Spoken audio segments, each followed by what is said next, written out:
खुशामदीद। देखें, हम सब रोजाना इंटरनेट इस्तेमाल करते हैं, लेकिन कभी सोचा है कि ये जादू चलता कैसे है? असल में हर सेकंड इंटरनेट दो बहुत ही बड़े छुपे हुए मसलों को हल कर रहा होता है ताकि ये मालूमात हम तक पहुंच सके। तो चलें आज इन्हीं राजों से पर्दा उठाते हैं। तो सबसे बड़ा सवाल यही है, आखिर इंटरनेट अरबों डिवाइसेस को आपस में कैसे जोड़ता है, वो भी लाखों एड्रेस ज़ाया किए बगैर या कोई अफरा तफरी फैलाए बिना। यही वो दो चैलेंजेस हैं जिन्हें आज हम समझने जा रहे हैं। चलें पहले मसले से शुरू करते हैं, आईपी एड्रेसेस की कमी और उन्हें बगैर किसी बड़े ज़िया के तकसीम करने का चैलेंज। एक बहुत ही आसान सी मिसाल लेते हैं। फर्ज करें एक कंपनी है जिसे अपने अलग अलग डिपार्टमेंट्स को नेटवर्क एड्रेस देने हैं। आईटी को चाहिए 120, एचआर को 60 और सेल्स को 28। सुनने में तो काफी आसान लगता है ना? अच्छा, तो जो पुराना तरीका था जिसे क्लासफुल एड्रेसिंग कहते थे, उसमें हर डिपार्टमेंट को सीधा सीधा 256 एड्रेसेस का एक फिक्स्ड ब्लॉक दे दिया जाता था। अब नतीजा क्या निकला? पूरे 560 एड्रेसेस का ज़या। सोचिए ये कितना बड़ा वेस्ट था। फिर एक बेहतर तरीका सामने आया जिसे कहते हैं फिक्स्ड लेंथ सबनेट मास्किंग या FLSM।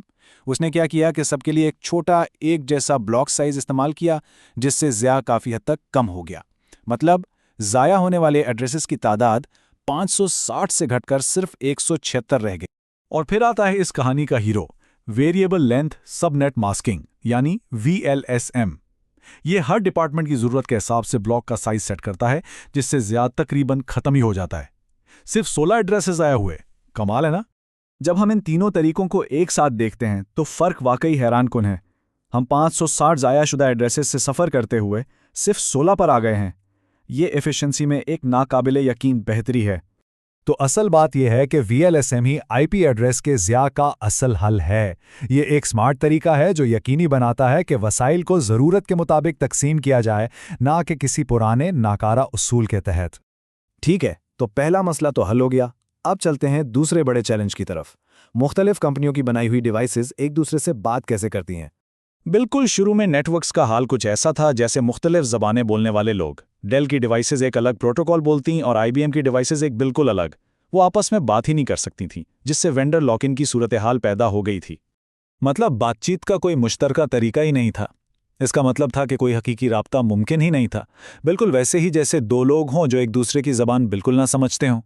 और फिर इसका हल सामने आया, OSI मॉडल।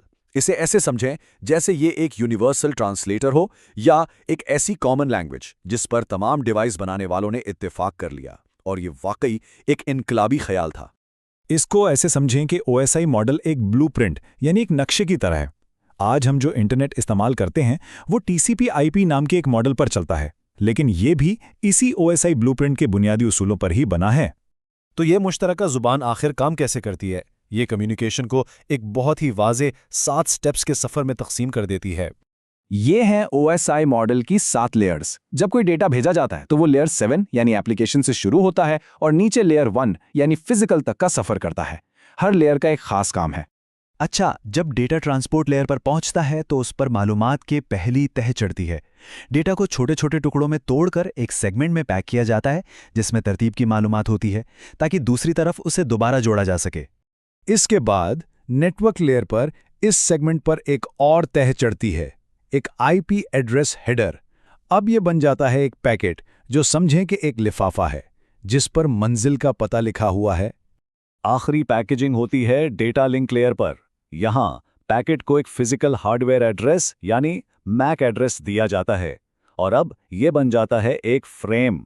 ये मकामी नेटवर्क पर अगले डिवाइस तक पहुंचने के लिए ज़रूरी है। बस अब ये तारों पर सफ़र करने के लिए पूरी तरह तैयार है। और इसकी खूबसूरती यह है कि वसूल करने वाली डिवाइस बस इस पूरे अमल को उल्टा कर देती है। वो फ्रेम खोलकर पैकेट निकालती है, फिर पैकेट खोलकर सेगमेंट निकालती है और आखिर में सेगमेंट खोलकर असल डेटा तक पहुंच जाती है। ये बिल्कुल मुनज़्ज़म और काबिल एतमाद तरीका है। तो ठीक है, ये सारी टेक्निकल बातें आखिर अहम क्यों हैं? ये इन छुपे हुए मैकेनिज्म के बारे में है जो हमारे रोज़मर्रा के ऑनलाइन तजुर्बे को मुमकिन बनाते हैं। चले इसे समेटते हैं। पहला हल VLSM कारकर्दगी की ज़मानत देता है, यानी हम कीमती डिजिटल जगह ज़ाया नहीं करते।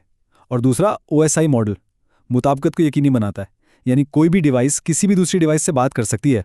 जब ये दोनों होशियार हल एक साथ मिलते हैं तो एक ऐसा इंटरनेट बनता है जो मौसर भी है और आलमगीर भी। यही वो छुपी हुई जहानत है जो हमारे हर क्लिक, हर ईमेल और हर वीडियो स्ट्रीम के पीछे काम कर रही है। और ये हमें एक सोचने पर मजबूर करने वाले सवाल पर छोड़ जाता है।